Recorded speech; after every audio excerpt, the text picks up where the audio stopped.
pursuing a legal claim as early as 11/19/02. You remember that? Yeah, I remember what he said. Tell the jury what actually took place during that visit with Dr. Parsons. He's the one that brought up the litigation thing. I certainly didn't have any thoughts of that at that time, but I did not bring up the issue of any litigation or lawsuit or anything like that, as these notes indicate, I believe. Now, did you take issue with the fact that they hadn't checked an appropriate box on the... Well, yeah, when I first went in there, you fill out this big form, and major part of the form is this related to an automobile accident? Which I checked, yes, it was. I don't know why they do that, but they do that. And somehow or other, when it got put in their system, it was just the opposite than what I had checked it. Now, I want to, if you will read the last symptom, the last sentence on the medical entry of 11/19/02 up there. Right after the continued? Right after it says causing his problem, period, at the very top.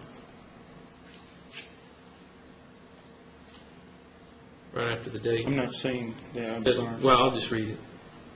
His symptoms, however, did start with his motor vehicle accident, and so probably the more appropriate box to check on this form would be yes. What is that referring to? Oh, I'm sorry. His symptoms, however, did not start with this motor vehicle accident. Did start with this motor vehicle. More appropriate. Well, he's saying that, yes, they messed up, and... Your Honor, object to what the doctor is saying. Suspend the objection.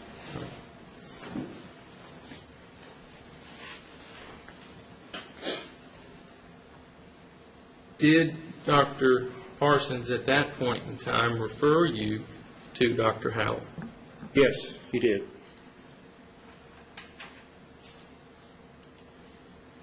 And I think there's another medical entry of 11/20/02 and 12/06/02. But as far as after 11/19/02, did you ever see Dr. Parsons again? No. Do you know whether or not Dr. Howell copied Dr. Parsons on Dr. Howell's treatment notes? Yeah, he, every time, as I understand it, and I think your records would indicate that since he was the referring physician in this case, Dr. Howell sent Dr. Parsons a letter as to what his treatment and his diagnosis was. Now, let's move on to Dr. Howell.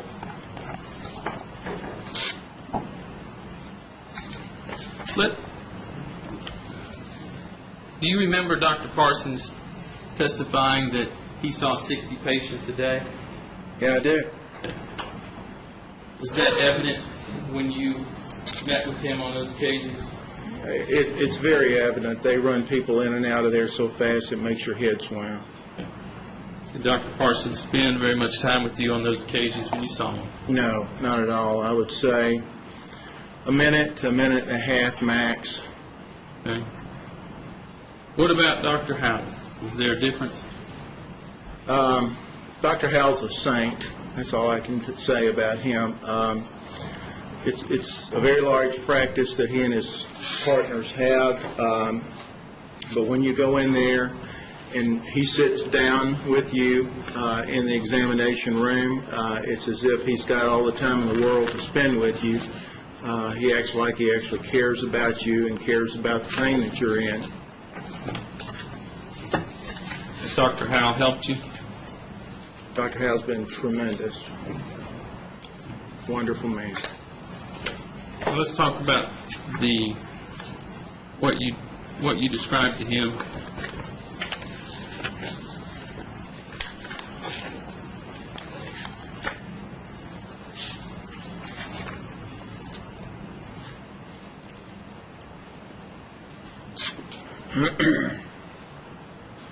Was the first time that you saw Dr. Howell on December 9th of 2002?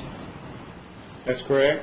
And did he do a history and evaluation and exam on you on that date? Yes, he did. Pretty thorough exam.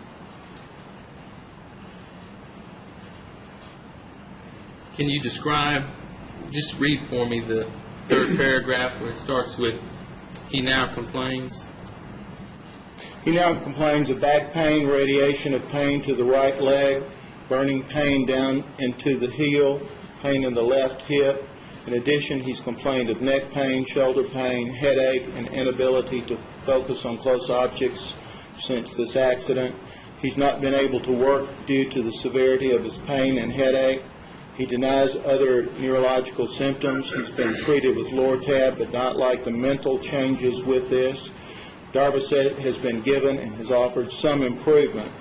He's here in evaluation and does bring his MRI scan as well as notes from Dr. Parsons. Now, down there where it says review of symptoms, see that or not? Yes. Did- Positive for headache. I don't know how you pronounce the next word. Tinnitus, blurred vision, difficult sleeping, constant back pain. Let's talk about the headaches for a moment.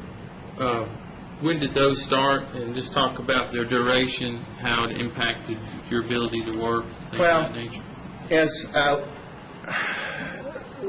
the day of the accident, as I said, I was stunned, I was dazed, I had this burning and tingling sensation down my right side of my back. But over the weekend, the lower back pain set in, and then the headaches started, especially up here on the right side, right here. And they are incapacitating. I've never had migraine headaches in my life. I had a mother-in-law at one time that had them, and she had to go to bed for a week, with them. And the only relief she could get was to push her head against the headboard and stay in bed. And then eventually they'd have to go get shots and things to knock her out and get the headache over with. But I had those beginning, I would say, Saturday and Sunday after the accident. How has that, have those headaches continued up until today in some duration? Yeah. They're better than what they were, certainly. I've improved tremendously with all the physical therapy and things that I've had. But they've affected my work, certainly. I mean, when you do drawings like what they were shown right there, they're very intense, they're very tedious. You use this type of pen right here full of India ink. If you make one mistake, a week of work has gone down the tube there, which that's happened. So as I'm drawing, and my headaches start, my vision, the straining of the eyes start, I've got to stop. I've got to back off, or I'll ruin the drawing, and have to start from scratch again. But Let's talk about that. Is one of the claims in this lawsuit the fact that you can't spend as much time Sure. during a period of time on your work? I can still do my work. I'm still a darn good architect, designer. But that is only part of the work that I do in the drawing work. I'm also a contractor, meeting with subcontractors and traveling back and forth to the job site. But because of these headaches, because of the back pain, I'm good for about 3.5 hours a day instead of 6 or 8 hours that I used to be able to do. I can still draw. I can still function that way. It hurts, though, to draw. I can tell you that, to sit there, even in a stool like this. It hurts a lot to bend over with your arms and things like this and concentrate holding that pen, so steady.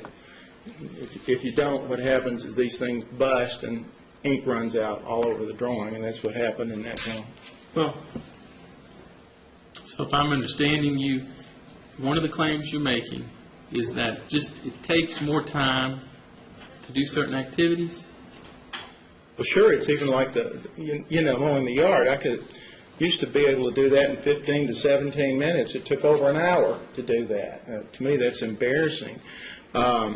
that size yard, but the work that I do, for instance, this job that was here, I normally could crank that job out in 3 months maximum.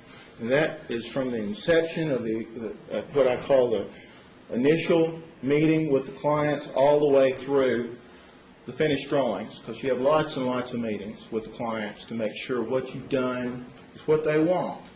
Now, I'm not the type of designer or the architect that's going to shove something down their throats that they don't want and say, this is what I designed, this is the solution to all your problems. I do what they want.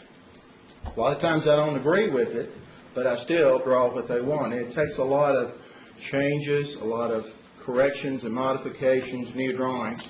And that's where you go from preliminary design to design development to the final drawings, which these are right here. Now, I should have been able to do this easily in 3 months, 4 months max. It took me over 2 years to do this because of this accident. Now, I don't want to go over every one of these records, but did you go to see Dr. Howell frequently during December, January, February, March, April, and May? I went to see him, and I don't have all the dates right here in front of me. I think your notes in the records will speak for themselves, but I went every time he told me to.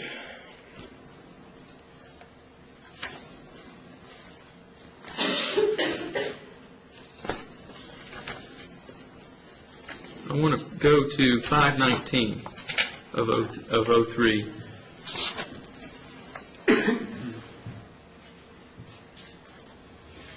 You read that, please. Mr. Crawford was seen in the office on 5/19/03 and has finally started to see consistent improvement with his manipulative and massage therapy at Tracy Calkins. He is increasing his activity and will be seen back again in 2 months. He should continue the same therapy program with Tracy Calkins on a twice-a-week basis. Everett H. Howell down there.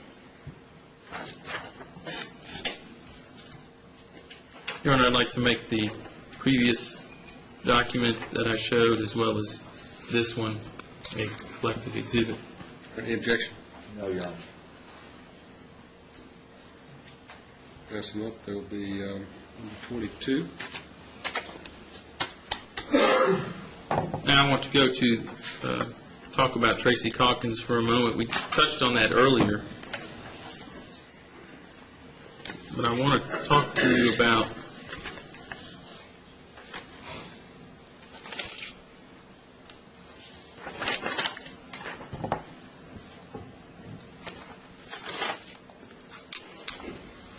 this May 1st of 2003 record. Do you remember going to Tracy Calkins on or about that day? Yeah, the 5/1 thing was not the first visit. This was, I don't know how many visits I had been to before then, but I certainly had been there. I can't read some of this handwriting now. Well, let's move to the 5/5 entry there. Right. What were you telling the people at Tracy Calkins about how you were feeling? Well, at that I was time? feeling much, much better. The type of deep tissue massage that this therapist, her name was Stella, and she was from Australia, does to your leg, your lower back, your buttocks, your shoulders, your neck, was terrifically pain relieving. You know, it's just like, gosh, why hadn't I been here before? You know, this is terrific. So I was feeling much, much better at that time.